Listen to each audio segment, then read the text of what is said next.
ఏలూరు జిల్లా చింతలపూడి నియోజకవర్గంలో sitting MLA Eliza స్థానంలో మోటార్ వెహికల్ ఇన్స్పెక్టర్ విజయరాజును వైసీపీ ఇన్ఛార్జిగా నియమించింది. ప్రభుత్వ ఉద్యోగిగా బాధ్యతలు నిర్వహిస్తూనే సేవా కార్యక్రమాల్లో తాను ఎంతో ముందు ఉన్నానన్నారు విజయరాజు. చింతలపూడి నియోజకవర్గంలోని క్యాడర్ని కలుపుకొని ముందుకు వెళ్తానంటున్న విజయరాజుతో మా ప్రతినిధి శివసాగర్ ఫేస్ టు ఫేస్. ఉమ్మడి పశ్చిమ గోదావరి జిల్లాలో సీట్ల మార్పులో అనూహ్యంగా చింతలపూడి సీటు గలంతైందని చెప్పుకోవచ్చు. ప్రస్తుత చింతలపూడి ఎమ్మెల్యే ఎలిజాను కాదని అక్కడ కొత్త అభ్యర్థిని వైసీపీ అధిష్టానం ప్రకటించింది. అందులో భాగంగా చింతలపూడి నియోజకవర్గానికి విజయరాజు మోటార్ వెహికల్ ఇన్స్పెక్టర్గా పనిచేస్తున్నారు. ఆయనకి చింతలపూడి ఇన్ఛార్జ్ బాధ్యతలు అప్పగించారు. ఆయన మనతో ఉన్నారు. సరే, ఏంటి అసలు మీకు ప్రభుత్వ ఉద్యోగిగా ఉన్నారు, ఎందుకు రాజకీయాల్లోకి రావాలనిపించింది?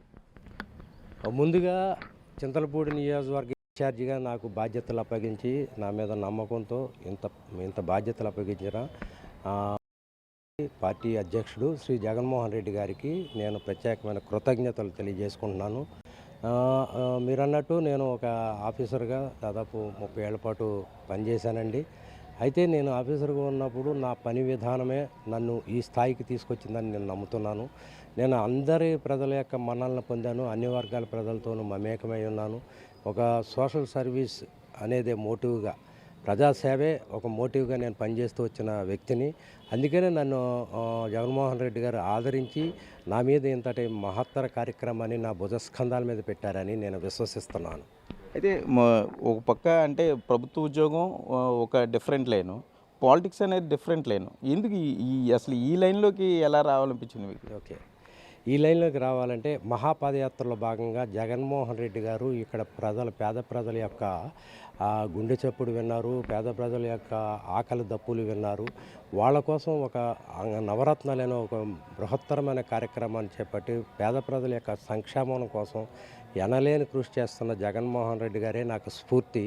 దాంట్లో పాటే నేను కూడా ఒక మంచి దేవుడు అవకాశం ఇస్తే ఒక మంచి ప్రజాసేవకుడిగా పేరు ప్రఖ్యాతులు తెచ్చుకోవాలని అనుకున్నాను. ఆ విధంగానే నన్ను మరి జగన్మోహన్ రెడ్డి గారు ఎంపిక చేయటం జరిగింది. దానిలో భాగంగానే నేను తప్పకుండా ఈ పార్టీని విజయపదం వైపు వెళ్ళగలనని నమ్మకంతో నేనున్నాను. అంటే సిట్టింగ్ ఎమ్మెల్యేని కాదని విజయరాజుకి ఇన్ఛార్జ్ ఇచ్చేంత కష్టం మీరు నియోజకవర్గం?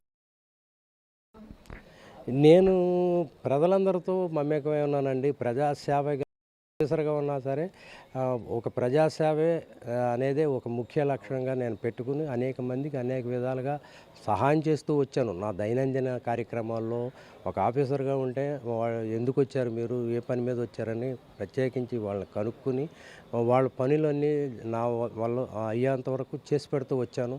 ముఖ్యంగా ఎవరైనా నా దగ్గరికి వస్తే తప్పకుండా సహాయం కోసం నేను తప్పకుండా వాళ్ళు స్పందించేవాడిని. ఎట్లా ప్రజాసేవ అనేది నాకు ఒక భాగం అయిపోయింది, జీవన శైలిలో భాగమైంది. కాబట్టి నేను ప్రజలతో మమేకమై ఉన్నాను. కాబట్టి ఈ సర్వీస్ అనేది సర్వీస్ మోటివ్గా ఉన్న నన్ను గుర్తించి జగన్మోహన్ రెడ్డి గారు ఇచ్చారని భావిస్తున్నాను. చింతలపూడి నియోజకవర్గంలో ప్రధానంగా ఏ సమస్యలు గుర్తించారు? మీరు అక్కడ ప్రజలతో మాట్లాడినప్పుడు మాకు ఈ 5 ఏళ్ళలో ఈ సమస్య తీరలేదని ఏమన్నా మీ దృష్టికి తీసుకొచ్చారా? సమస్యలు అనేవి అక్కడ ఉన్నాయండి. అది నాయకులు ఒకరికొకరు చిన్న చిన్న మనస్పర్ధలు తప్ప ఇంకా అంతమించి పెద్ద సమస్యలు లేవు. ఎందుకంటే అభివృద్ధి పథం వైపు ఆటోమేటిక్గా ప్రభుత్వ పనులు చేస్తూనే ఉన్నారు. ఏదైనా సమస్య ఉందంటే అక్కడ ఉన్న చిన్న చిన్న నాయకుల యొక్క మనస్పర్ధలే. ఆ మనస్పర్ధలన్నీ వాళ్ళందరినీ కూర్చోబెట్టి సమన్వయపరిస్తే అన్నీ క్లియర్ అవుతాయని నన్ను నమ్ముతున్నాను. అంటే ఆ వర్గాలకి న్యాయం చేయగలరని మీరు అనుకుంటున్నారా? ఆ వర్గాల మధ్య, ఎందుకంటే అధికార పార్టీలోనే ఒక వర్గాలకు విడిపోయారు, వారందరినీ సమన్వయపరచగలనని అనుకుంటున్నారా? తప్పకుండా అండి. ఎందుకంటే సమన్వయకర్త బాధ్యతే అది. అందరినీ కూర్చోబెట్టి సమన్వయపరిచి అందరి యొక్క ఉద్దేశాలు తెలుసుకుని ఒకరికొకరు సమన్వయపరిచి కూర్చోబెట్టి అందరినీ కూర్చోబెట్టి మాట్లాడితే సమస్యలు వాటంతట అవే పరిష్కరిస్తాయని నేను నమ్ముతున్నాను. అంటే చింతలపూడి నియోజకవర్గంలో ఇప్పుడు సిట్టింగ్ ఎమ్మెల్యే కొంత బాధపడే పరిస్థితులు ఉన్నాయి, లేకపోతే వారి వర్గం కొంత వ్యతిరేకించే పరిస్థితులు ఉంటాయి ఆటోమేటిక్గా మిమ్మల్ని. మరి వారి గురించి ఏం ఆలోచిస్తున్నారు? వారిని కలిసే ప్రయత్నం ఏమైనా చేస్తారా? వారి మద్దతు కోరే ప్రయత్నం ఏమైనా చేస్తారా? సార్, పార్టీ ఆదేశించిన తర్వాత పార్టీ ఉంటుంది. ప్రతి ఒక్కరు కార్యకర్త పార్టీ ఆదేశాన్ని శిరసా వహిస్తారని నమ్ముతున్నాను.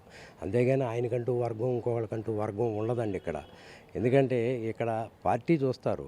ప్రతి కార్యకర్త నాయకులు పార్టీ ఆదేశాల మేరకే నడుచుకుంటారు.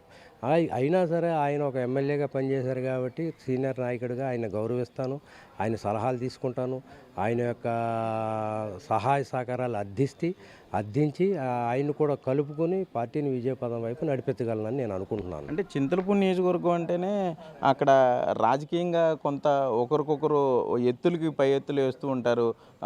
తమ వర్గాలను కాపాడుకునే ప్రయత్నంలో కొంత అధిష్టానాన్ని ఇబ్బందులు పెడుతూ ఉంటారు. మీకు సంబంధించి ఎప్పుడు ఆ నియోజకవర్గంలోకి వెళ్ళబోతున్నారు? వీరందరితో ఎప్పుడు మాట్లాడబోతున్నారు? సార్, నాకు నియోజకవర్గంలో ఉన్న ప్రతి నాయకులు ఒక ఆఫీసర్గా నాకు తెలుసు. అందరితోనూ నేను మంచి సంబంధాలు కలిగి ఉన్నాను కాబట్టి నాకు ఇది ఒక సమస్య అవుతుందని నేను ఎప్పుడూ అనుకోవటం లేదు. శాసనమండలి చైర్మన్ కొయ్య మోషన్ రాజు మీకు వియ్యంకుడుగా ఉన్నారు. అంటే దానికి సంబంధించి ఏమన్నా మీకు ఇన్ఛార్జ్ రావడానికి అదేమన్నా సహకరించింది అనుకుంటున్నారా? ఆ యాంగిల్ ఏమన్నా? తప్పకుండా అండి, పెద్దల ఆశీస్సులు లేకుండా మనకు ముందుకెళ్ళలేము. అది కూడా ఆయన ఆశీస్సులు ఉన్నాయి. ఆయన ఆశీస్సులతో ముందుకు వస్తున్నానని నేను అనుకుంటున్నాను. మోషన్ రాజు గారి యొక్క ఆశీస్సులు కూడా నాతో ఉన్నాయి. ఎంత ఖర్చు పెట్టారు చింతలపూడి ఇన్ఛార్జిగా? ఎందుకంటే అందరూ కూడా విజయరాజు చాలా ఖర్చు పెట్టారు, చాలా సంపాదించారు, ఉద్యోగులు అని చెప్తున్నారు. నిజమేనా అవన్నీ? ఎంత సంపాదించారు? టికెట్ కోసం ఎంత ఖర్చు పెట్టారు? రేపు నియోజకవర్గంలోకి వెళ్ళిన తర్వాత ఎంత ఖర్చు పెట్టబోతున్నారు? ఈ ఖర్చు అనేది అది కరెక్ట్ కాదండి. ఎందుకంటే అనేక రకమైన సర్వేల ఆధారంగానే జగన్మోహన్ రెడ్డి గారు నన్ను ఎంపిక చేశారు తప్ప ఖర్చు అనేది కాదు. ఈ కార్యక్రమంలో మీ అందరికీ తెలుసు, గెలుపు గుర్రాలు ఎవరు అనే సర్వేలు చేపట్టి సర్వేల ఆధారంగానే జగన్మోహన్ రెడ్డి గారు ఈ సీట్ నాకు ఇచ్చారు.